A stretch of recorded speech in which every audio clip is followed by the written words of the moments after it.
नमस्कार दोस्तों, मैं हूं नीलम सिंह। आप देख रहे हैं नेताजी.लाइव। नेताजी.लाइव के माध्यम से हमारी ये कोशिश होती है कि हम आप तक आपके पसंदीदा नेताओं के दिए गए वक्तव्य और भाषण को आप तक पहुंचाएं, वो भी असंपादित। आइए इस कड़ी में देखते हैं छत्तीसगढ़ के वर्तमान मुख्यमंत्री भूपेश बघेल के राजनीतिक सलाहकार क्या कह रहे हैं। भारतीय जनता पार्टी के प्रवक्ताओं द्वारा लगाए गए आरोप पर क्या प्रतिक्रिया दे रहे हैं। हाल ही में एक वीडियो रिलीज के माध्यम से तथाकथित महादेव ऐप के फाउंडर कहलाने वाले शुभम सोनी द्वारा छत्तीसगढ़ के राजनेताओं पर गंभीर आरोप लगाए गए। शुभम सोनी द्वारा लगाए गए आरोपों को आधार बनाकर भारतीय जनता पार्टी के प्रवक्ताओं द्वारा प्रेस कॉन्फ्रेंस के माध्यम से छत्तीसगढ़ मुख्यमंत्री और उनके सलाहकारों पर आरोप लगाया गया।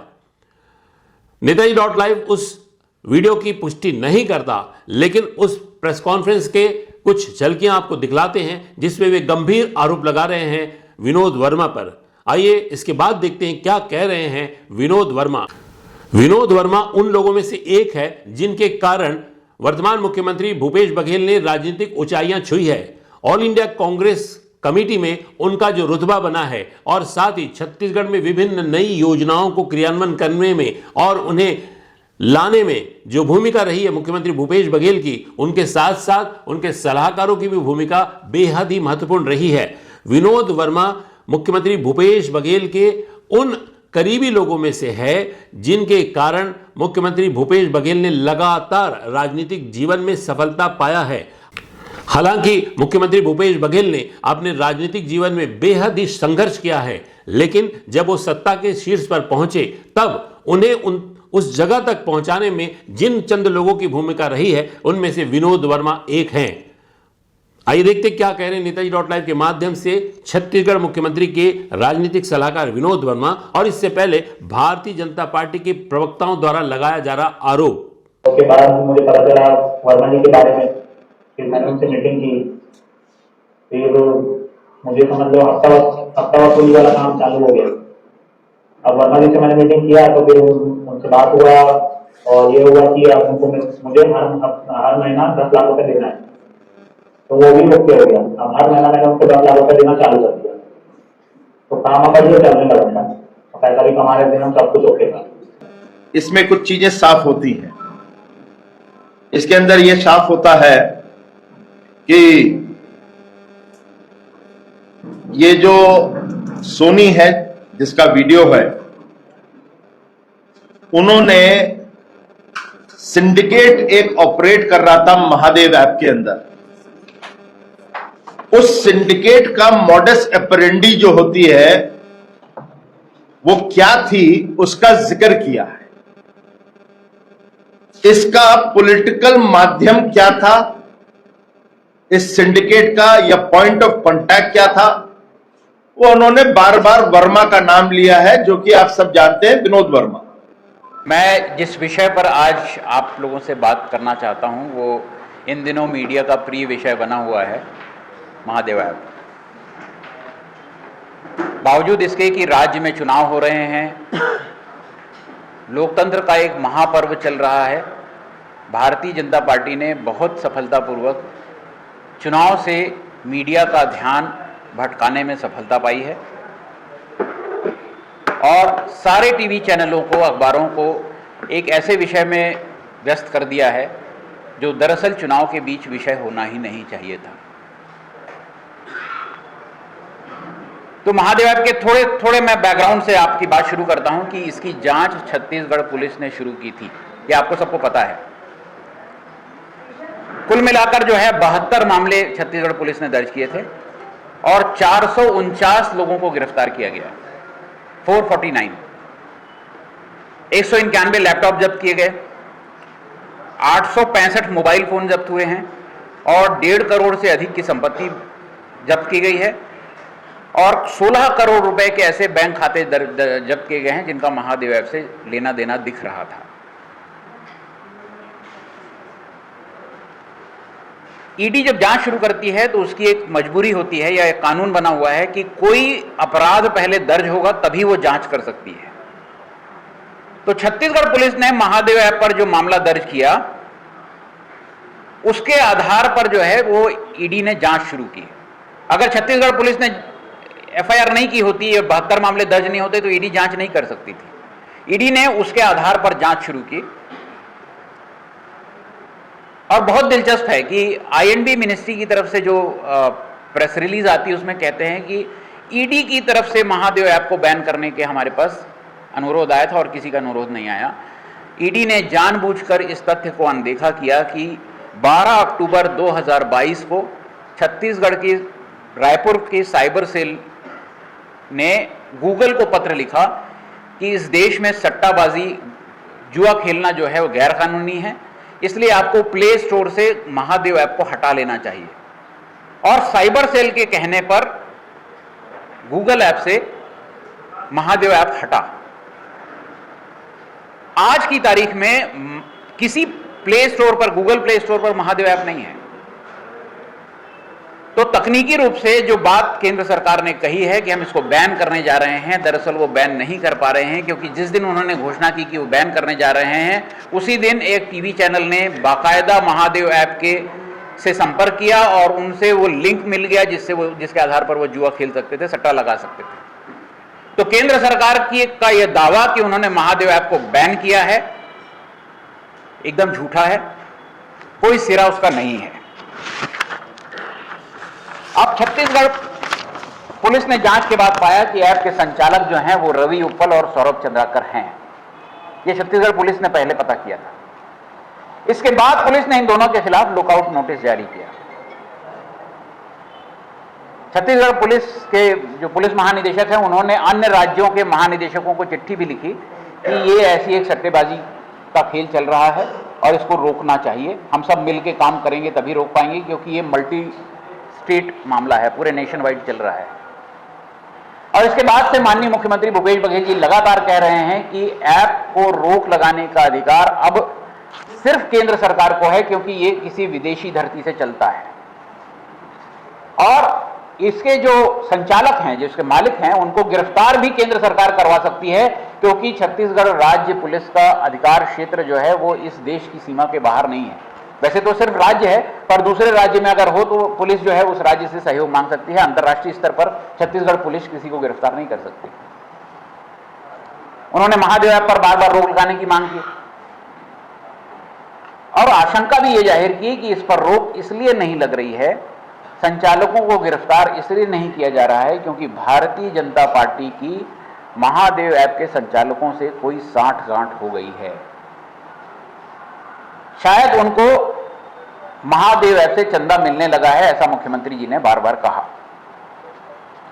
लेकिन अब स्पष्ट है कि केंद्र की मोदी सरकार के बूते महादेव ऐप को बंद करना नहीं है, क्योंकि आज की तारीख में जब मैं आपसे यहां बात कर रहा हूं, इस देश में लाखों लोग महादेव ऐप पर सट्टा खेल रहे होंगे। क्योंकि जैसा मुख्यमंत्री जी ने कहा कि वो एपी के लिंक से आजकल महादेव ऐप पर सट्टा होता है और वो टीवी चैनल ने उसका बाकायदा विजुअल भी दिखाया कि कैसे महादेव ऐप ऑपरेट करता है। अब ईडी की जांच की बात कर लें। भारतीय जनता पार्टी जो है आज तक धर्म को राजनीति से जोड़ते आई है। हर बार जब राजनीति करनी होती है तो धर्म को बीच में ले आती है, लेकिन प्रधानमंत्री बनने के बाद भाजपा ने अपराध को राजनीति से जोड़ दिया है। और गृह मंत्री बनने के बाद, जब अमित शाह गृह मंत्री बने, उसके बाद से यह प्रक्रिया और तेज हो गई है। केंद्रीय जांच एजेंसियों का दुरुपयोग भरपूर होने लगा है और हर अपराध को राजनीति से जोड़कर केंद्रीय जांच एजेंसियों का दुरुपयोग किया जा रहा है। कहने को तो ईडी जो है वो मनी लॉन्ड्रिंग की जांच कर रही है, उसका जांच का दायरा मनी लॉन्ड्रिंग है, लेकिन घटनाक्रम से जाहिर है, जो अभी तक ईडी की जांच हुई है उससे जाहिर है कि ईडी की जांच कांग्रेस नेताओं, खासकर मुख्यमंत्री और उनके आसपास के जो लोग हैं, उन्हीं को घेरने, लपेटने और बदनाम करने की साजिश तक है। उन्होंने मेरे घर में छापा मारा ईडी ने, आप सबको ये जानकारी है, मैंने प्रेस कॉन्फ्रेंस भी की थी। उनके दो एसडी आशीष वर्मा जी और मनीष बंछोड़ जी के यहां छापा डाला, विजय भाटिया जी के यहां छापा डाला, और विजय भाटिया जी के यहां जो छापा डाला वो बहुत अमानवीय परिस्थितियों में उन्होंने जांच की है। मैं उसके विस्तार में नहीं जाऊंगा। कोई कितनी भी बड़ी एजेंसी हो, वो ऐसी परिस्थितियों में जांच और छापेमारी नहीं करती, वैसी परिस्थितियों में उन्होंने की है। जब इन्हें कुछ नहीं मिला मेरे यहाँ छापा मार के, ओएसडी के यहाँ छापा मार के, विजय भाटिया जी के यहाँ छापा मारने के बाद जब कुछ नहीं मिला तो फिर एक नया कुचक्र शुरू हुआ। 3 नवंबर को उन्होंने एक व्यक्ति को गिरफ्तार किया, उसकी कार से और उसके घर से करोड़ों रुपए बरामद किए, और उस व्यक्ति का कथित बयान है, इस बयान की पुष्टि मैं नहीं कर सकता, इस बयान की पुष्टि आप में से कोई नहीं कर सकता, क्योंकि वो ईडी की गिरफ्तारी में हुआ बयान है। उस बयान की परिस्थिति क्या थी ये हम सब नहीं जानते हैं, पर उसने कहा कि वो किसी बघेल के नाम से पैसे पहुंचाने आया है, और ईडी ने बहुत सुविधापूर्ण ढंग से भाजपा की सुविधा के लिए उसको भूपेश बघेल जी से जोड़ दिया। किसी बघेल के लिए लेके आया था, वो तो कोई भी बघेल हो सकता था, पर उन्होंने कहा कि ये भूपेश बघेल है, और फिर ये बयान जारी करवा दिया कि 508 करोड़ रुपए पहुंचाने की बात थी, ये सब थी, और आखिरी में एक लाइन लिखते हैं, सब्जेक्ट टू इन्वेस्टिगेशन। मतलब आरोप पूरा लगा दिया आपने, भाजपा को आपने एक चुनावी हथियार दे दिया और कहा कि अभी ये जांच का विषय है। अगर जांच का विषय है तो कोई जिम्मेदार एजेंसी किसी व्यक्ति की इस तरह की मानहानि कैसे कर सकती है? लेकिन यहां पर बात खत्म नहीं हुई। उस प्रेस रिलीज में एक नाम आया पहली बार, शुभम सोनी का।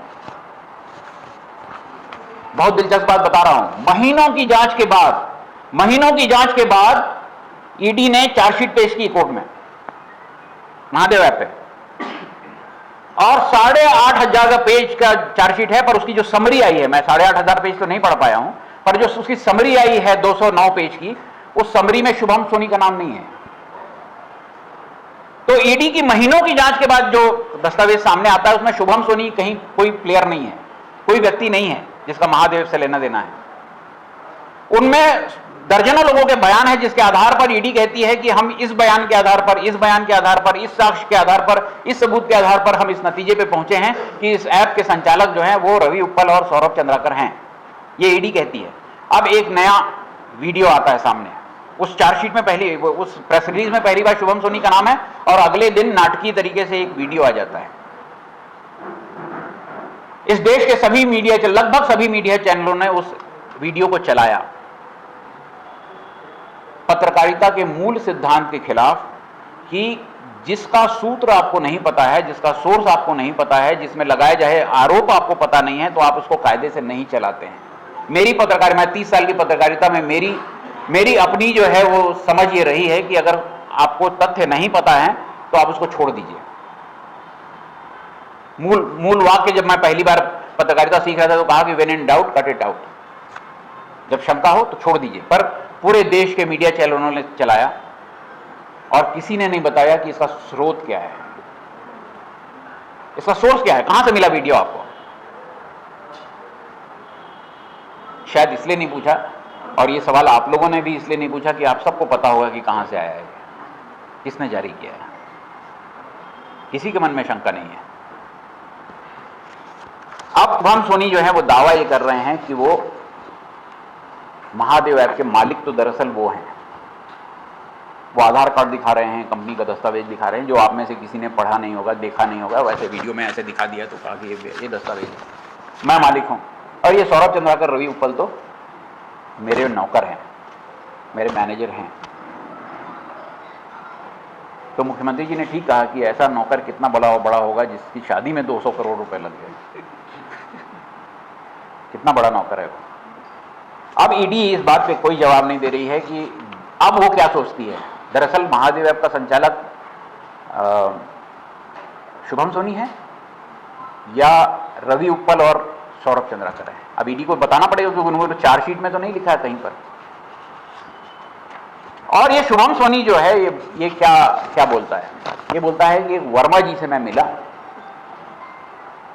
और ये वर्मा जी ने मुझे फला से मिलवाया, फिर फला के बाद ले जाके बातचीत की, फिर उन्होंने ये कहा कि आप मुख्यमंत्री जी से मिल लो। फिर मुख्यमंत्री जी से मैं मिलने गया, मुख्यमंत्री जी ने कहा कि तुम व्यवसाय करने के लिए दुबई चले जाओ। खैर उसके विवरण में जाना बेकार है, पर वो वर्मा जी का नाम जो है बार बार लेता है। और जैसा कि इसकी स्क्रिप्ट में लिखा गया था ईडी की। उस वीडियो के चलने के तुरंत बाद जो है भारतीय जनता पार्टी एक प्रेस कॉन्फ्रेंस करती है, वीडियो दिखाती है जर्नलिस्टों को, और उसमें बैठता कौन है, पत्रकारिता को संबोधित किसने किया? इनके राष्ट्रीय प्रवक्ता, मीडिया विभाग के संयोजक सिद्धार्थ नाथ सिंह, और उनके साथ बैठते हैं केदार गुप्ता और अनुराग अग्रवाल, जो स्थानीय लोग हैं। और सिद्धार्थ नाथ सिंह, केदार गुप्ता और अनुराग अग्रवाल ने मिलकर यह नतीजा अपने आप निकाल लिया कि ये वर्मा जी जो है वो विनोद वर्मा है, मैं हूं। इस प्रदेश में लाखों वर्मा हैं, लाखों, मैं 100,000 भी नहीं बोल रहा हूं, लाखों वर्मा हैं। अलग अलग जाति के लोग जो है वर्मा लिखते हैं, और लाखों वर्मा में उन्होंने वर्मा जी को कन्वीनियंटली जानबूझकर विनोद वर्मा बना दिया।